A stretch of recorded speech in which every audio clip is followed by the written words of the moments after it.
Hello friends, welcome to another episode of Chess King. I am Sunil Nayak here. Today we are going to see one match between Vincent Keymer and Ian Nepomniachtchi. Friends, as you know, in Paris Freestyle Chess Grand Slam Tour 2025 is going on from 7th of April. So it will be going on till the 14th of April. Till now, this tournament has come to its ultimate rounds. So in one of the rounds, basically it was the quarterfinal rounds, and now the semi-final players has been declared after completion of quarterfinal rounds. So basically in the quarterfinal rounds, after completing, Vincent Keymer and Hikaru Nakamura is going to face against each other in the semi-final rounds, and in the another semi-final rounds, Magnus Carlsen is going to face the Fabiano Caruana.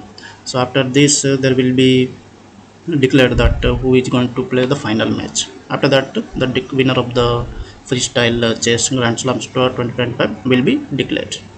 So now in this video we are going to see one match between the Ian Nepomniachtchi and Vincent Keymer.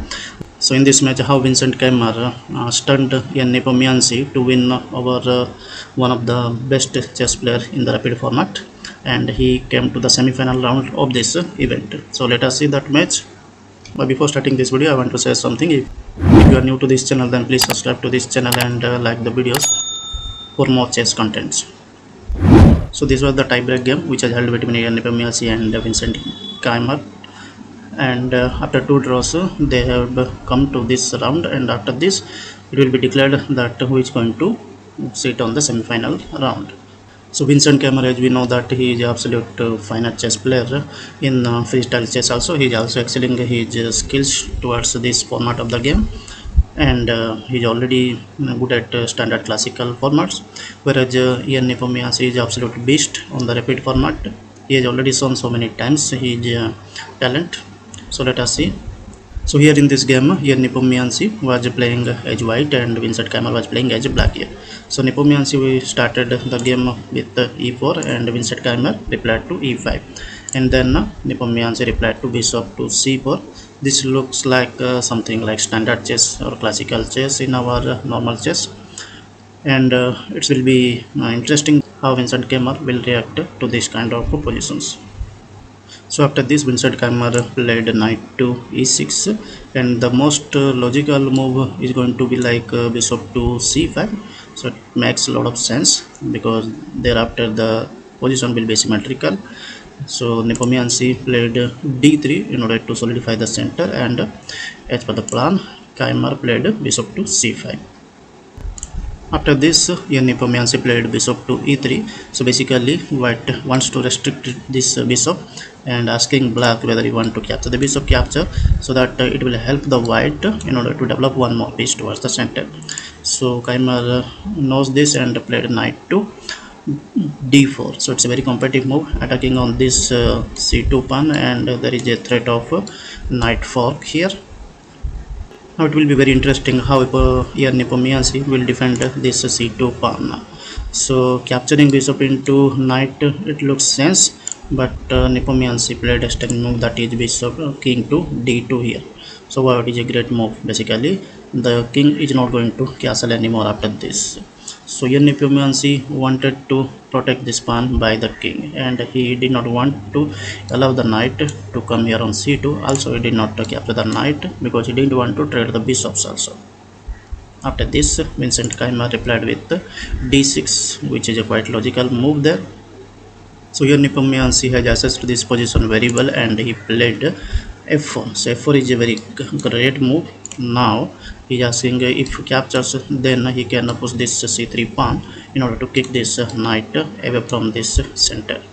So Vincent Keymer was a lot of pressure here, so he played bishop to b6. So after bishop b6, Ian Nepomniachtchi played knight to c3. The plan is to put the knight on d5 square, and it will look after this c7 pawn as well as this bishop on b6. So Vincent Keymer did not want that, so played bishop to e6 to stop the knight from d5 square.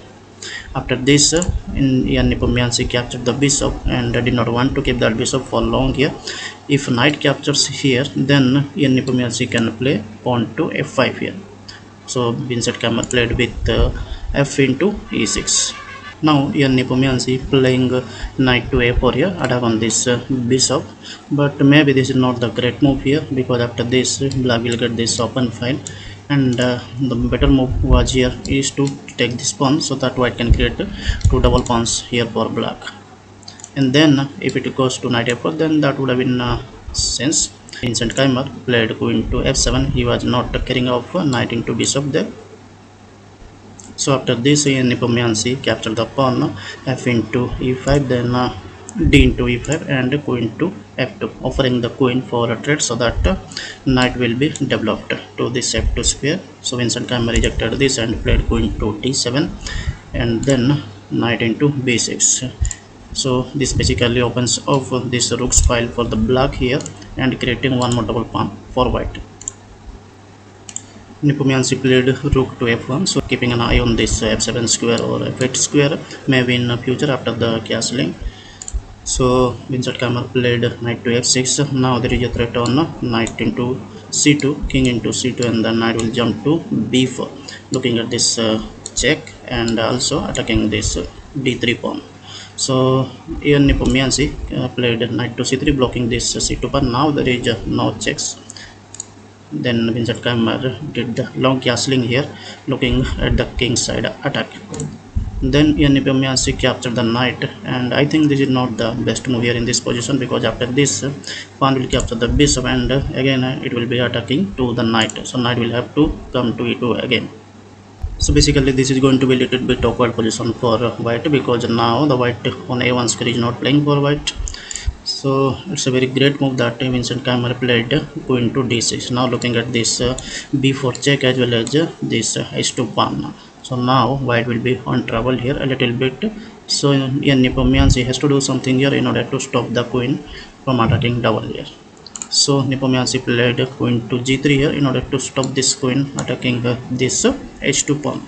So Keymer gave a check here, and Nepomniachtchi has to protect the b2 pawn. So king came to c1 square. After this rook came to the open file here.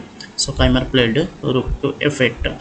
Now he wants to trade up this rook. So now there is a threat on this checkmate actually. So white has to do something. So white blocks the open file. Now he played rook to f3 square. If black captures, then white can create some blockade here in order to prevent this attack from the black. So black captured this rook, because now there is a threat on this rook coming to f8 square. Again there is a eye on this semi-open file. So white captured the rook, and then rook came to f8 as per the plan of Vincent Keymer. And then Ian Nepomniachtchi attacked the queen. So queen goes to a5.